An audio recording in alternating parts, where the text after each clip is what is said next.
Trazer aqui, de volta, Joaquim. Vamos lá ouvir sua entrevista agora. Tá ótimo, Gisele, de falar com o Fernando, então, Fernando Fernandes. Vai Beleza. aproveitar um pouco o aniversário. Pois é. Eu aproveitei um pouco ontem, né? Porque foi domingo, então eu tava de folga. Foi melhor do que quando cai numa segunda-feira, assim. Então, foi bom. Não está de Valeu, ressaca. Joaquim. Não tá de ressaca. Não, tô tranquila. 36 já tem menos ressaca de domingo para segunda. Valeu, tchau, tchau. Até mais, tchau, Gisele. Bom, eu chamar aqui, então, o Fernando Fernandes, colocar aqui na tela. Fernando Fernandes, boa noite. Boa noite, Joaquim. Como é que vai? Muito bem. E você, como é que está? Estamos bem, mas ao mesmo tempo de coração partido pelas vítimas, né, na Costa Verde do Rio de Janeiro, depois da tragédia de Petrópolis, especialmente também Paraty, uma cidade que eu gosto muito, que eu meio que moro em Paraty, passo grande parte do tempo, passei a pandemia lá, então é uma pena ver o que aconteceu. E muitos lugares, veja, Joaquim, que são lugares preservados pela natureza, lugares que só chega de barco, que caiçaras, pescadores foram soterrados, quer dizer, nem lugares onde tem degradação do ser humano, não. É difícil, duro. Fernando, deixa eu falar, apresentar para você saber, ele está falando de Paraty agora, o Fernando ele é pós-graduado em Ciências Sociais e é advogado, um dos criminalistas mais conhecidos aqui no Brasil. Foi o primeiro criminalista a atuar na Lava Jato, um dos primeiros, porque foi advogado do Paulo Roberto Costa. Então, para vocês saberem, em relação a Paraty, a preocupação que ele tem com as causas da sociedade.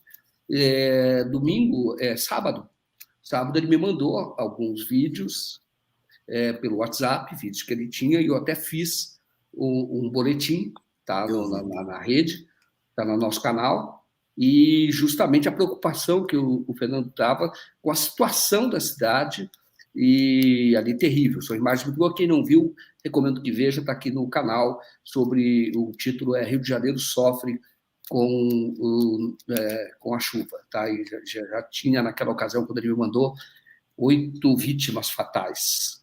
Mas, enfim, este é o Fernando Fernandes, para vocês saberem da preocupação que ele tem. Tá?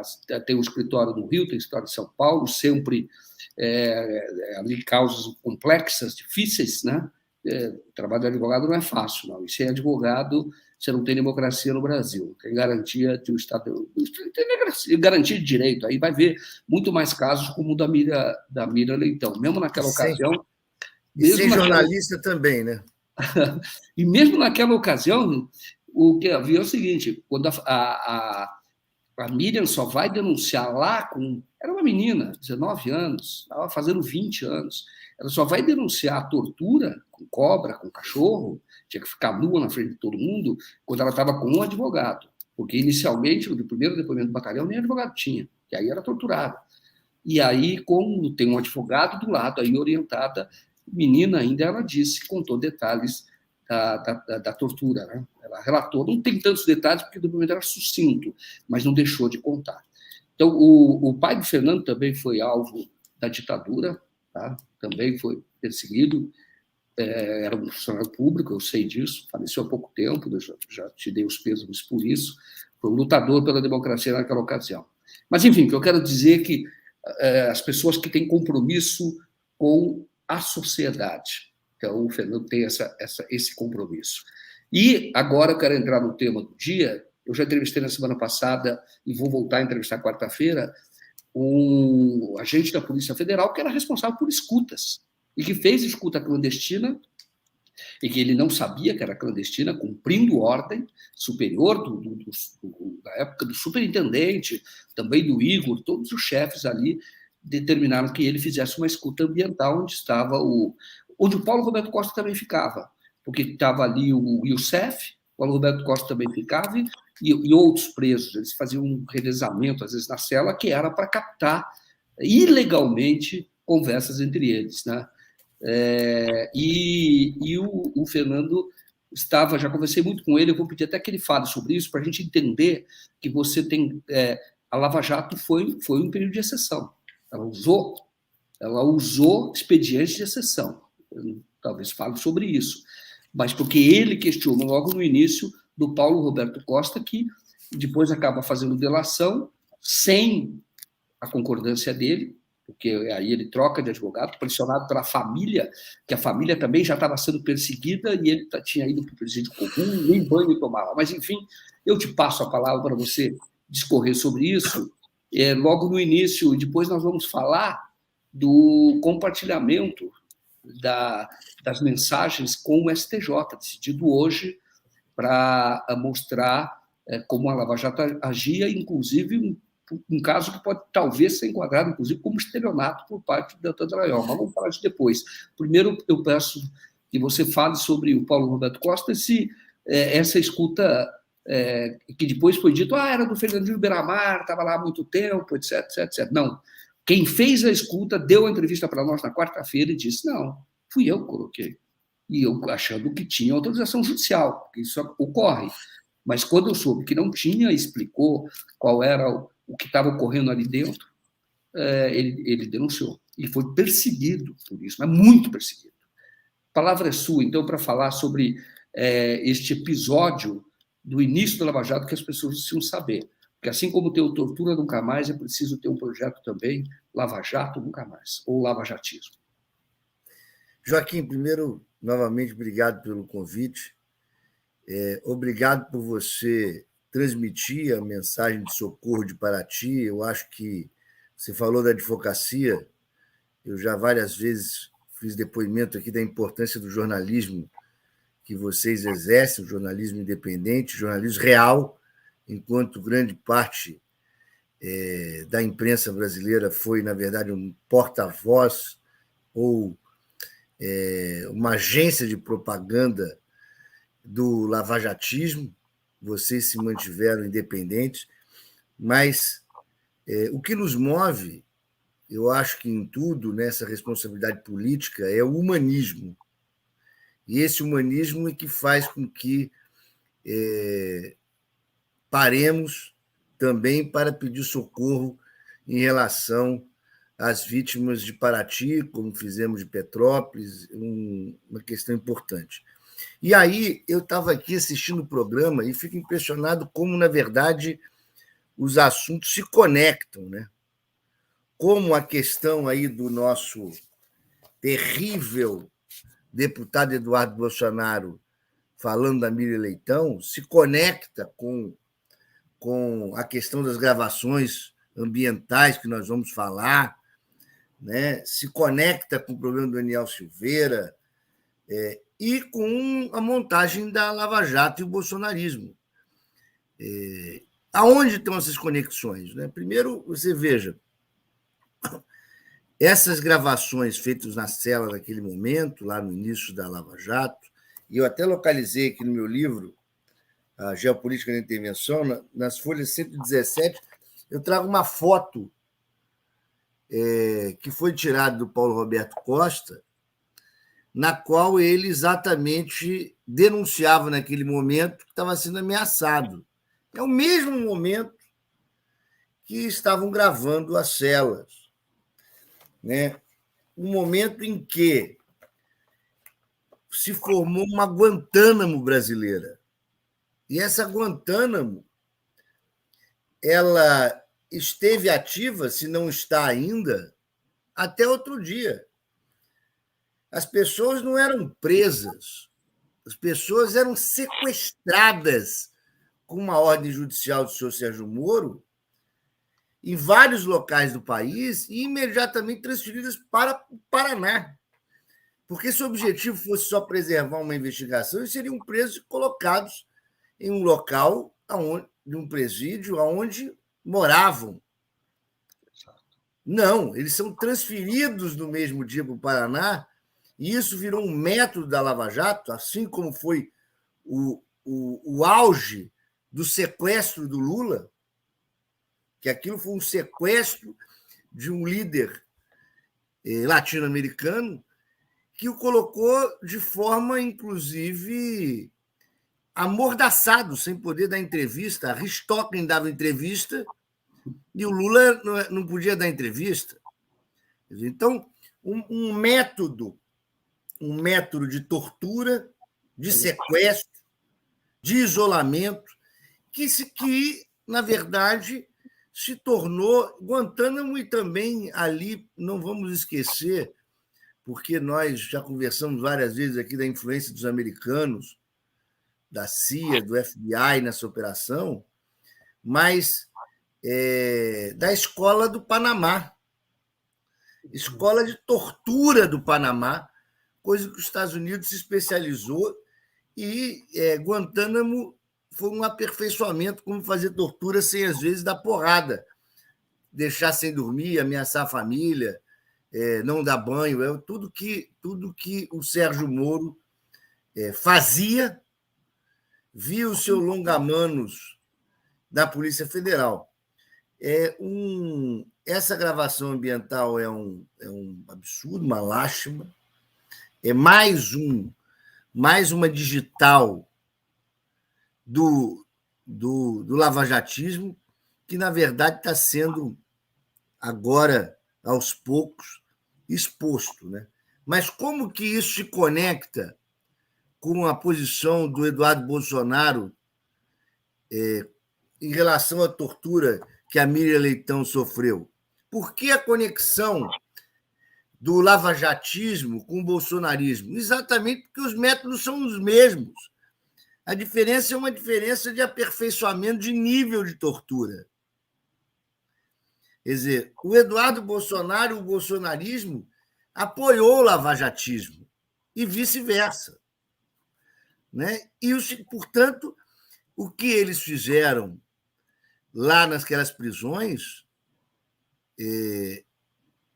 é uma reedição do que ocorreu na ditadura militar, e nós já conversamos aqui como isso se conecta via o fio condutor da doutrina de segurança nacional, depois o que vem do DEA. E veja, Joaquim, você acabou de falar, não, aquilo era o Fernandinho Beiramar.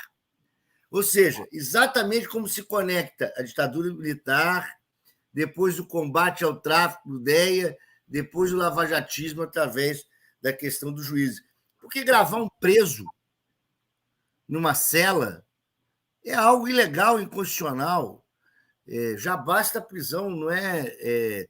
Daí vai se gravar conversa de advogados no parlatório, e o Estado passa a não ter limite. Né? E esse lavajatismo apoia isso. Vamos dizer que é uma revelação do que esse fio condutor aprova, e que nós estamos, através do nosso humanismo, a denunciar. Muito bom. Fernando, temos aqui uma manifestação da Mônica Mello. Ela diz aqui: boa noite, Fernando Fernandes, nós temos seu maravilhoso livro. Abraços de Recife, Pernambuco. Está aqui a Mônica fazendo questão de registrar que tem o teu livro muito bom mesmo. Eu, conversando com o Fernando, eu falei, agora, quando eu fui na Miriam Leitão, quando ela falou da cobra, eu fui ver o processo. E aí eu dei uma olhada no processo, quando ela tem uma oportunidadezinha ali de dizer o que aconteceu, ela diz. E uma vez o Fernando falou, os processos contam a história do seu tempo. Você pode olhar para os processos que você vai entender o tempo, fazendo a leitura correta, inclusive quando você percebe que tem depoimento sobre coação, né? Que de alguma maneira o processo acaba revelando, em algum momento, talvez, isso acabe revelando. E eu digo isso porque eu faço matéria sobre a Lava Jato já faz muito tempo. E a matéria que eu diria que eu tirei como fonte, foi uma fonte importantíssima, pois fiz vídeos, as 10 maiores ilegalidades da Lava Jato, foi justamente o habeas corpus, o primeiro habeas corpus apresentado à Lava Jato pelo Fernando Fernandes. A Lava Jato era para acabar. Tudo que está sendo anulado agora não era nem para ser anulado. Porque se fizesse tecnicamente, os que tinham que ser punidos poderiam ser punidos. Mas, naquela ocasião, início, um mês depois, o Fernando apresentou um HC. É um livro o HC dele. É um livro, realmente é um livro. E que ele fala que a Lava Jato nasceu em 2006 e ela não tinha um foco, estavam perseguindo tudo ali. Todos queriam alguma coisa, entendeu? Sabe-se lá, a troco de que, quando a polícia fica investigando muito, é problemático. porque você pode estar descobrindo coisas e não aprofunda ali. Aliás, o documentário sobre o Moro fala sobre isso. Mas quando no HC, ali o Fernando mostra, não é para estar aqui, houve usurpação de competência e está errado. O Teori Zavascki concorda e anula, e manda remeter tudo para ele e soltar os presos. Aí há uma manipulação de imprensa muito grande. O Moro já usa aquele método e consegue reverter, só fica o Paulo Roberto Costa. Então, eu estou até trazendo de novo esse assunto para as pessoas saberem quais eram, como era duro, como jogavam pesado. E aí, o Fernando tentando tecnicamente defender o cliente, né, que era o Paulo Roberto Costa, e eles queriam colocar de pé a Lava Jato com uma narrativa deles. E aí ficavam pressionando para a delação premiada. E aí houve até um episódio, eu vou até contar aqui, já foi revelado, mas sempre vale a pena a gente falar sobre isso, que quando tinha fim de semana ali na Polícia Federal, eles ficavam trancados numa cela sem tomar banho. Às vezes, fim de semana prorrogado, 4 dias. E aí houve até uma manifestação sua no sentido de, olha, nem animal é tratado assim. Inclusive, reeditou algo histórico que foi a prisão, né, dos Carlos Prestes. Tentativa também uma denúncia de que ele estava, a lei de proteção aos animais estava sendo violada. Você poderia falar sobre isso, Fernando? Mas antes, quero ler mais um superchat aqui, que é do Luciano Frota. Diz o seguinte: Fernando Fernandes tem sido uma voz importante nessa cruzada para mostrar à sociedade o que foi de fato a Lava Jato. O seu livro é fundamental. É verdade, eu falei do HC, o livro é muito mais que isso. Eu agradeço também manifestações de Pernambuco, né? Boa Viagem, lá tem Entre Amigos o Bode, o Guaiamum Gigante, que nem agora está precisando ser preservado, né? Está quase a caminho da extinção, mas eu gosto muito de Pernambuco.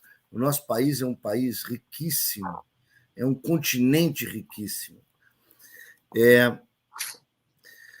Essa questão é uma questão de tortura constante, né? Você lembrou a petição que foi feita pelo Sobral Pinto, que defendeu o Prestes, defendeu o Henri Berger, e naquele momento eu resgatei aquela petição, né, para destacá-la em relação ao que estava acontecendo nas prisões, na prisão, na Guantánamo brasileira de Curitiba. E o seguinte, e foi uma das primeiras vezes também, se verifica que todas as vezes que alguém vai despachar que não era daquele miolo da Lava Jato, aquela coluna vertebral fraudulenta que eu chamo, havia vitórias. Então, em um plantão judiciário, um juiz deu uma liminar garantindo que os presos tomassem banho. E tomassem banho de sol. E aí é que vem essa imagem. Essa imagem vem exatamente porque, logo após essa decisão, os policiais federais passam a ameaçá-lo. E o Sérgio Moro, o que faz depois que termina o plantão? Porque se ele fosse o isento juiz que se pregava, ao tomar conhecimento de uma violência, ele iria tomar atitudes. Mas não, é evidente que aquela violência era feita por ele mesmo. Então, ele pega e transfere o Paulo Roberto Costa para um presídio comum em situação subhumana e, logo depois, 2 dias depois, a secretária de Direitos Humanos de Curitiba, do Paraná, devolve ele para a Polícia Federal. Então, ali é uma prova. Veja, essa questão do banho, a liminar para soltar o Lula naquele domingo, que foi um habeas corpus meu, do Paulo Pimenta, do Paulo Teixeira, do Adir Damusso, também por um desembargador que não era lavajatista. E todas as vezes que você saía da fraude, daquelas fraudes que geraram tanto o Moro ser juiz, como o desembargador de segunda instância que foi escolhido em uma fraude em relação ao mandado de segurança do Google, que não tinha nada a ver com a Lava Jato. Todas as vezes que alguém de fora iria apreciar, reconhecia ilegalidade. E essas ilegalidades hoje estão vindo à mostra, o que a gente vai falar daqui a pouco sobre a questão das mensagens do Dallagnol. Essas ilegalidades estão vindo à mostra. O Supremo Tribunal Federal, como mudou, né? Como mudou, porque, inclusive na nova edição do livro, né? Como termina 2020, né? E como 2021, todas essas ilegalidades vão aparecendo, vão sendo reconhecidas a partir, inclusive, da Vaza Jato, né? De mais uma questão excepcional do Glenn Greenwald, que traz o material da Vaza Jato, esses diálogos, que nós vamos entrar agora. E muita coisa há de surgir ainda, demonstrando as ilegalidades que nós já denunciávamos. As provas é que vão surgindo de maneiras mais contundentes, né? Perfeito. Fernando, tem pessoas me pedindo, eu vou até mostrar aqui, falar novamente o seu livro, que é um livro importante para quem conhecer esse período. Tá? Eu vou até colocar aqui, vou compartilhar uma tela. É isso Geopolítica da Intervenção, a verdadeira história da Lava Jato. Exato. Que agora, inclusive, saiu em espanhol. Entendi. Vou colocar aqui para que também outra oportunidade de pessoas verem, olha, está aqui, está vendo, né? Esse é o livro Fernando Augusto Fernandes, Geopolítica da Intervenção, a verdadeira história da Lava Jato. Está aqui, olha, tudo que a gente está falando agora, a bandeirinha dos Estados Unidos aqui tem, imagino, os militares, aqui é uma viatura da Polícia Federal, aqui um jogo de xadrez, esse aqui é um peão. Está aqui. Esse é um livro, recomendo mesmo, viu? Que vocês vejam, vai de tudo da Lava Jato, vocês vão ver ali. São informações que muitas vezes passaram despercebidas e as pessoas não... E aos poucos a gente vai aprofundando nisso, mas está lá desde o início. Esse HC, como eu falei, foi um dia de trabalho logo no início, quando eu comecei a escrever sobre a Lava Jato, mas isso em 2016 ainda. Tá? E só também reforçando, né, dando aqui uma outra informação para vocês, é que isso continuou depois, houve desdobramento, e eu tive a oportunidade de entrevistar, por exemplo, isso que o Pedro está falando, e eu lembrei de uma entrevista que eu fiz com o Carlos Chatter, que era do Posto da Torre. Foi tudo uma mentirada, falaram que ele movimentava milhões, etc. Conseguiram ter uma movimentação que ele assume de operação como doleiro que ele sempre foi, e nem estava sendo mais agora, de 480 mil dólares, algo assim, mas falavam que lá era o banco da propina, era o caixa eletrônico da propina, falavam de 100 milhões, tudo mentira. E ele me disse, no episódio que ele falou da prisão do Paulo Roberto Costa, que ele disse que havia uma tensão ali, porque sabia que alguém ia delatar primeiro. Tá? A pressão era muito grande para que todos eles delatassem. Tá? E eles acharam que o Paulo Roberto Costa, quando foi enviado a esse presídio, disse que se falou 2 dias, mas quando ele voltou, ele estava destruído emocionalmente. Ele falou isso para mim numa entrevista. Ele voltou, ele estava destruído. Estava mais magro, deprimido. E, ao mesmo tempo, né, ele estava atacando a família, que era para colocar de pé a Lava Jato, para ter uma narrativa. É assim que foi feita a Lava Jato. Isso é tortura, né? Eu imagino que seja. Evidente. E vamos colocar claramente, quando nós estamos falando de delação, nós estamos falando de 2 questões fundamentais. Primeiro, o problema é como ela é obtida nesse contexto. Ela não é obtida em razão de um arrependimento do acusado, que, por livre e espontânea vontade, resolve confessar e, confessando, vai delatar os seus crimes e os envolvidos. Não. Ela é obtida através de uma prisão ilegal, através de tortura mesmo, tortura procedimental, tortura de não tomar banho, tortura de pressão psicológica, e tortura a família e ameaças. Então, a forma ela é uma forma ilegal, da prisão ao método de quebrar o indivíduo, é tortura. Né? E aí o seguinte, E aí vem o que é a delação, porque a delação, hoje nós sabemos comprovadamente que quem falava o que o preso tinha que dizer não era o preso, não era o sujeito que ia confessar. Não, essa história ia sendo moldada pelos procuradores, pelo delegado, que mudavam termos, que falavam a quem tinha que se inserir em determinados fatos.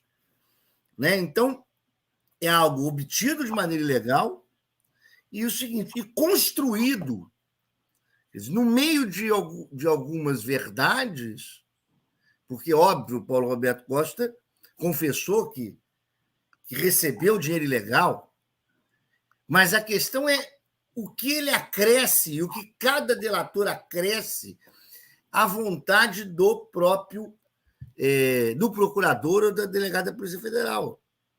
Esse é o... e aí vai se construindo algo que tem um objetivo claro como um míssil para atingir o Lula. Eles não sossegaram enquanto não conseguiram montar uma história que vinha a prender o Lula. Uma história que estava na forma com que eles mesmos queriam fazer as acusações. E aí chegamos, finalmente, ao PowerPoint do senhor Dallagnol. Né? Eu queria só fazer uma lembrança aqui, no livro também tem uma coisa muito importante, que é um processo anterior à Lava Jato, e aí porque eu falei de Dallagnol, em que mostra o Sérgio Moro recebendo ofício da Embaixada Americana, mandando criar empresa falsa para fazer depósito nos Estados Unidos, autoriza policiais a se infiltrarem e irem para os Estados Unidos, tudo antes de ser permitido pela lei. E quem é que vai legalizar tudo isso nos autos? Exatamente o Dallagnol. Então, a parceria do Batman e Robin, Moro e Dallagnol, ele é mais antigo que a Lava Jato, tem relações comprovadamente, documentalmente com os Estados Unidos, e veja como ela persiste. Ambos saem para ser candidatos. Quer dizer, eles fizeram política como juiz e procurador, o que é vedado, fizeram política, prenderam adversários políticos e continuaram fazendo política depois. E continuam agora, né? Sim. Isso é escandaloso, né? Porque agora o Gilmar Mendes disse uma coisa que definiu bem, né? Antes era uma união estável, agora eles se casaram, entendeu? Tendo como objetivo comum da política de agora disputar. Eles sempre disputaram poder, na verdade, né? Só que eles estavam disputando por procuração, vamos chamar assim. Mas é uma relação emocional abusiva dos dois, né? Vamos dizer assim, não é um casamento harmônico. Exato, não era exatamente. Fernando, deixa eu, antes de entrar no Dallagnol, saber a tua posição. Os chargistas brasileiros começaram uma campanha para, vou mostrar até algumas imagens enquanto você fala, eu queria saber a sua opinião, para apoiar uma iniciativa que é do Renan Calheiros, do Senado, de aprovar um projeto de anistia ao Walter Delgatti, o hacker. Que foi ele, e hoje o Ministério Público quer 300 anos de prisão para ele, porque vai em crime continuado, etc. E, aliás, depois eu vou até fazer um vídeo sobre isso, tem lambança direto ali no processo, aquele processo tem que ser anulado também, mas, de qualquer forma, tem uma campanha. Você lá atrás já falava que, na sua opinião, nem crime havia. Mas eu queria a tua opinião, o que você acha dessa campanha que eu mostro algumas charges aqui? O que acontece é o seguinte, primeiro, eu ia até procurar um texto meu para lembrar especificamente a sustentação jurídica que eu fiz. Porque, primeiro, evidente que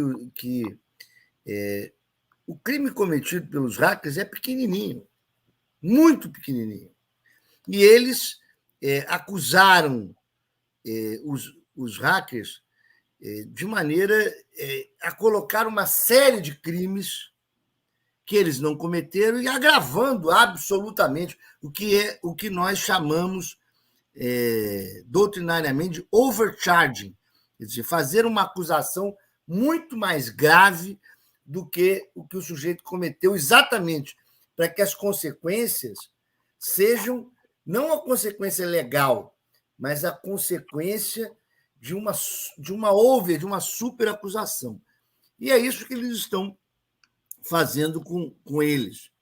Veja, vamos lembrar aqui que eu nem chamo eles de hackers, eu chamo de cyberpunks, porque, na verdade, há um movimento internacional ao qual o Assange faz parte, né? O jornalista Assange, que foi preso em Londres, depois de ser expulso da Embaixada do Equador, né? E o movimento é um movimento político que visa com que, através da tecnologia, se consiga acesso a provas de abusos de autoridades. Então, o que ele fez foi conseguir o acesso, olha que coisa incrível, né? Conseguiu acesso a esses diálogos que foram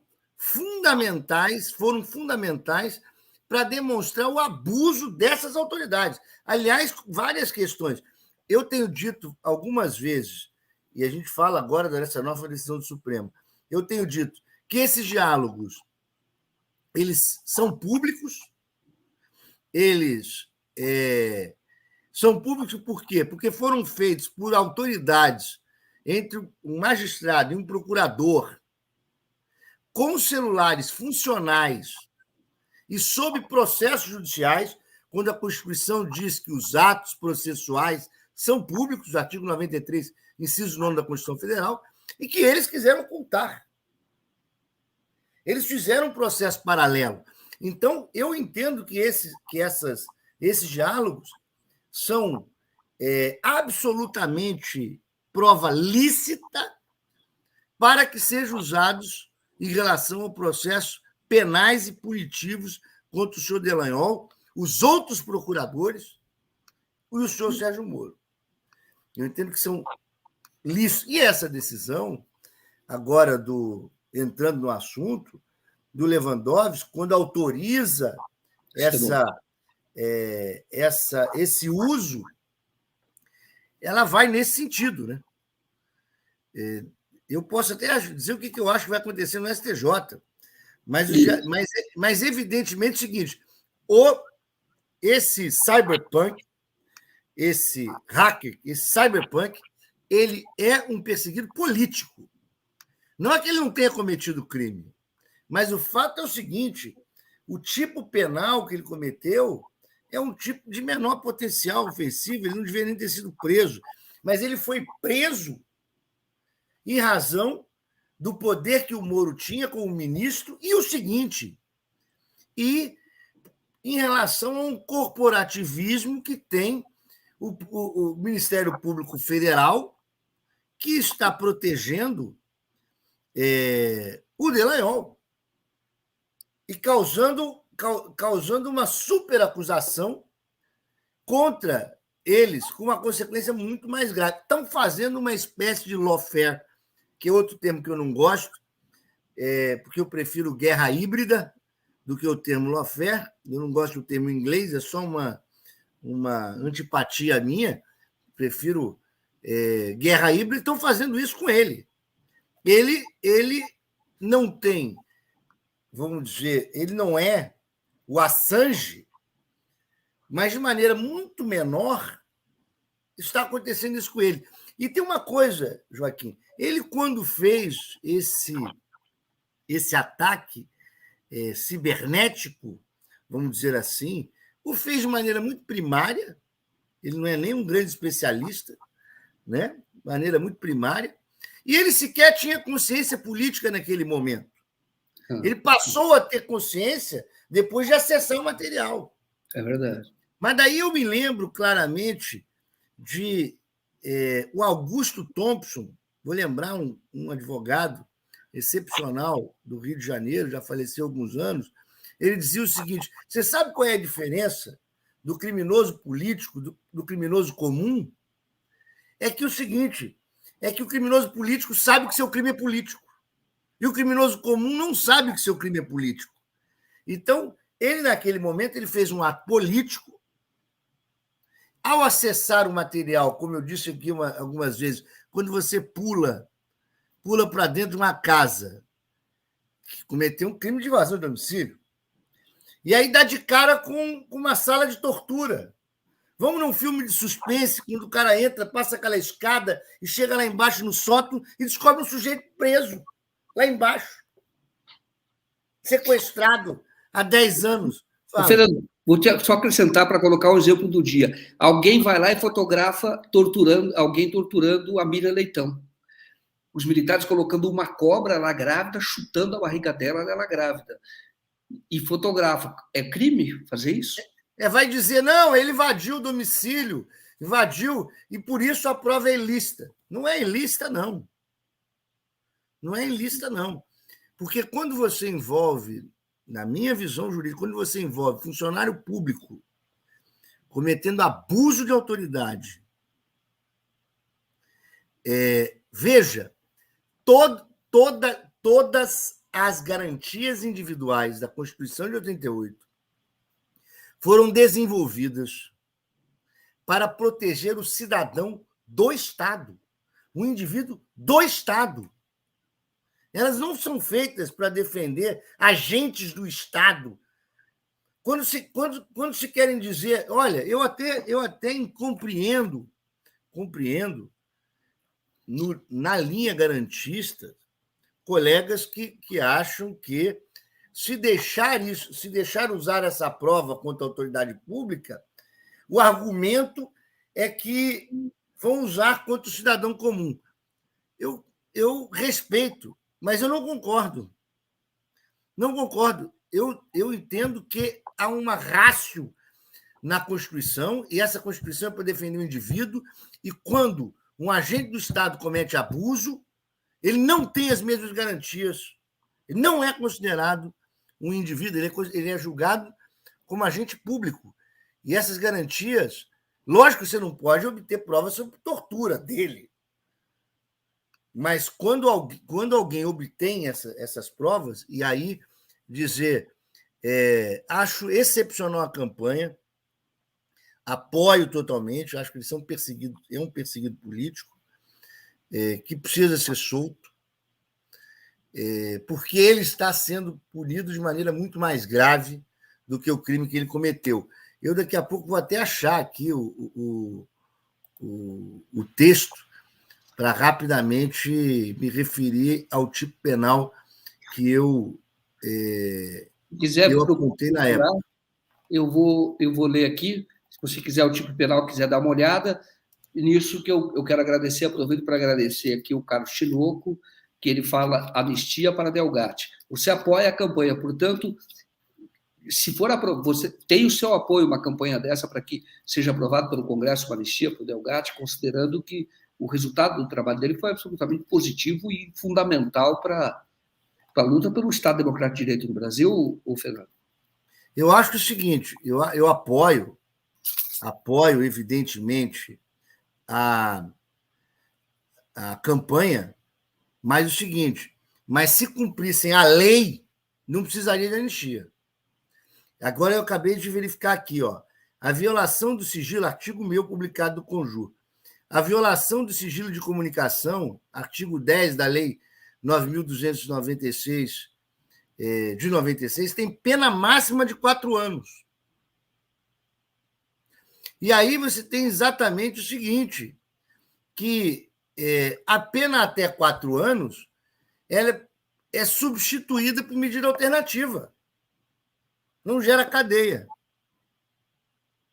Então, quer dizer, ele não devia estar preso, ele não poderia ser preso sequer por prisão temporária. Então, veja, eu concordo com a anistia, evidente que concordo, mas há um abuso contra ele. Entendi. Nós queremos que se cumprisse somente a lei, já estaria resolvida a questão dele. Né? Agora poderíamos ir além dizer que não houve dolo, porque ele sendo cyberpunk e estando diante de um material que é de um abuso do Estado, né? Aliás, é o seguinte, deveria, inclusive, ter todas as garantias da delação premiada. Afinal de contas, ele entregou ao Estado prova de uma quadrilha, de uma organização criminosa dentro do Estado. Exato. As garantias dele não ser muito maior. Então, eu concordo com a campanha de anistia, acho que chama atenção, mas devia ser cumprido estritamente a lei em relação a ele, cuja pena máxima para o tipo penal é 4 anos. Artigo 10 da Lei de Interceptação Telefônica, a pena máxima é 4 anos. Tá? Além de tudo, tendo em vista o grande serviço que ele fez à sociedade brasileira, revelando uma organização criminosa, que é exatamente membros do Estado cometendo abusos, ele deveria ter todas as garantias, mais do que um delator. Ele é um sujeito que, querendo ou não, atirou no que viu e acertou no que não viu. E acertou bem. E derrubou a Lava Jato. Né? Muito bom, Fernando. Fernando, deixa eu agradecer aqui o Fernando Calegari, que diz aqui Lula poderá perdoar o Delgatti, se aprovado pelo Congresso, e pode sancionar. Tá? Isso pode ser uma sanção. Eu acho que tem sanção do presidente, no caso desse. Não sei se é decreto legislativo, mas eu acho que não. Acho que teria sanção do presidente. Isso pode ocorrer. De fato, ou ele pode se licenciar, o vice sancionar, se essa campanha ganhar popularidade, é claro. Ele deveria ser colocado até num programa de proteção à testemunha, de tão importante que ele é, entendeu? Em relação... E, na verdade, ele está sendo vítima da própria organização criminosa que ele denunciou, né? Sim. Porque no momento em que os procuradores da República fazem uma acusação contra ele, fora da lei, porque fizeram uma acusação mais grave do que a lei permite, se utilizam do judiciário para prendê-lo, quando ele não poderia ser preso, porque, repito, só cabe a prisão preventiva e prisão temporária apenas mais de 4 anos, e a pena máxima do tipo é 4 anos. Então, eles estão fazendo com ele o mesmo método da Lava Jato.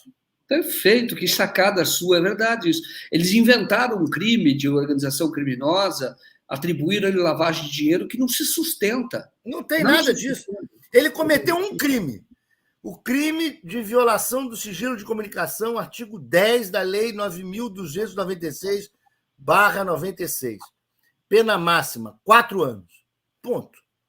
É o único crime que ele cometeu. É isso. Único. Muito bom, boa sacada. Viu? Muito bom. Ele está fazendo direito agora, já está até ajudando em um escritório aí, e gostou muito, entendeu? Da repercussão, de tudo que aconteceu. Então, só estou falando que eu fiz uma entrevista recente com ele e ele, então, contou exatamente o que ele está fazendo hoje.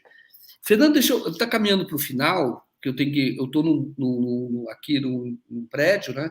Fico no escritório 247, que fecha às 10 e eu tenho que sair antes. Então, deixa eu não tem habeas corpus depois que fecha a porta do prédio, né? Fico trancado aqui, não vai ter jeito. Mas deixa eu te falar, estamos aqui nos minutos finais, eu vou te perguntar o seguinte: 2 coisas. Primeiro, hoje, Lewandowski, Supremo Tribunal Federal, portanto, autorizou o compartilhamento. Isso vai para o STJ, porque o STJ ainda não concluiu o julgamento da indenização. Ainda valores, ainda isso não está definido. Valor da indenização, que o Dallagnol vai ter que pagar ao Lula por conta do dano moral que o Lula sofreu por causa daquele espetáculo lá do PowerPoint. O triste espetáculo, lamentável espetáculo. E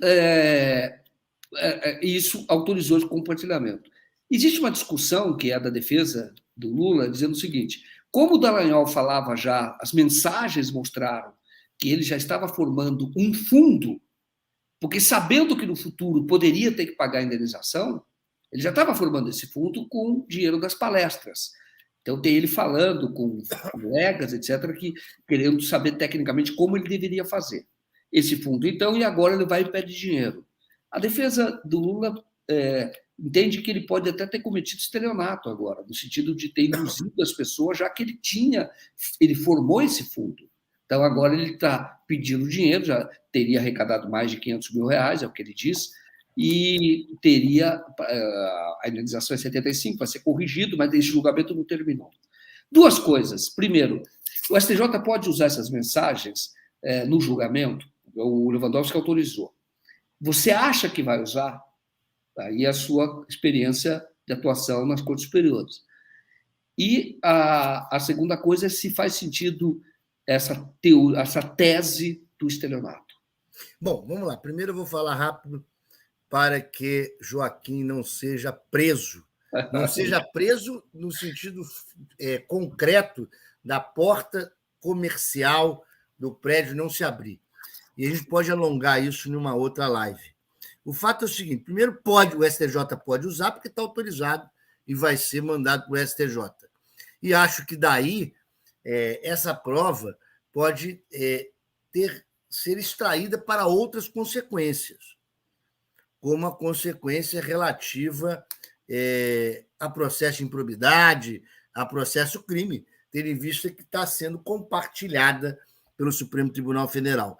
Não acho que o STJ vai mudar a condenação, nem o quantum. Primeiro, o STJ já condenou o Dallagnol. Sim. Ponto. O considerou culpado e reformou as decisões de primeira e segunda instância. Acabou, está condenado. A pena, o quantum, foi um quantum simbólico, certo? Eu acho que desses diálogos pode haver, inclusive, novas ações, porque, veja, ele foi tão canalha que chegou a fazer um vídeo dizendo que o Lula queria tirar dinheiro de crianças de câncer. Quer dizer, eu não tenho dúvida se ele pode ser acusado de estelionato, mas o fato é que ele vai ser condenado novamente por outro dano moral contra a corte, sim, contra o Lula novamente. Então, é um nível de canalice, e a gente tem que entrar depois em um capítulo do meu livro que é sobre a religião e o lavajatismo, né? Que tem um capítulo só sobre isso, e sobre o Dallagnol é algo a se falar longamente. Veja que ele, em que pese não ser católico, porque ele é protestante, e eu relembro aqui uma matéria que mostra a distância desse Dallagnol, de um Martin Luther King. Vamos rever isso, mas o seguinte, mas um estilo de religião que ele tem, não estou falando contra a religião, estou falando contra o método dele, do Moro, que é um método embasado em Michael Montaigne, que é exatamente o da mentira. Chama-se catolicismo ilustrado, método da mentira. O Moro fingia que era isento e não era. Fingia que não dava entrevista e vazava como peneira. E da mesma maneira que ele vem um fundo. Na verdade, foi dado o nome de fundo, mas não é fundo nenhum. Porque o fundo teria uma personalidade jurídica própria. Na verdade, ele estava falando o seguinte: eu preciso reunir dinheiro para botar no meu bolso. É isso. Entendeu? Apesar de eu ter mentido que as minhas palestras eram filantrópicas, mas não eram. Não conta, olha, o diálogo assim não conta que sobrou dinheiro, não conta. É isso. Porque é melhor o dinheiro ficar comigo. Isso. Chama de fundo é só para dar uma ilustração de algo. E o seguinte, e aí você tem uma coisa que é importante, eu tenho que acabar rápido para você ser liberado, que é o seguinte, e aí eu acho que é fundamental. Não está no quantum ele conseguiu arrecadar. Muito obrigado aí, Valdemar Pedreira Filho. Não está no quanto ele conseguiu arrecadar, mas está na consciência da ilegalidade que ele cometia. Sim. Ele sabia que os fatos que ele fazia como procurador teriam consequências jurídicas que o tornaria possível condenação futura. Ora, só faz isso quem tem consciência da ilegalidade que estava cometendo. Perfeito. Né? É isso. Então, acho que esse assunto a gente tem que estender, porque o senhor Delanhol e o senhor Sérgio Moro representam uma organização criminosa, uma bandidagem dentro do judiciário brasileiro que precisa ser renovada. Muito bom. Fernando, podemos continuar essa conversa? Eu vou agendar com você daqui umas 2 semamas, se você puder. Então, Vamos. Eu quero ver com você. Vamos. Porque, com você, cada assunto que a gente toca tem mais 10 que se desdobram, entendeu? O repertório é muito grande. Vamos fazer isso? Começa às 9h. Tá ótimo. Vamos fazer isso, então. Eu vou ligar para você para marcar daqui uns 15 dias, mais ou menos, tá bem? Fechado. Estou à sua disposição e de todos aqui. Um abraço. Então, muito obrigado. Obrigado a todos vocês. Obrigado por acompanhar. Deixa eu sair rapidinho aqui para não ficar trancado aqui. Aí eu vou ter que ligar para pedir um habeas corpus depois. Obrigado, Fernando. Valeu, pessoal. Até mais.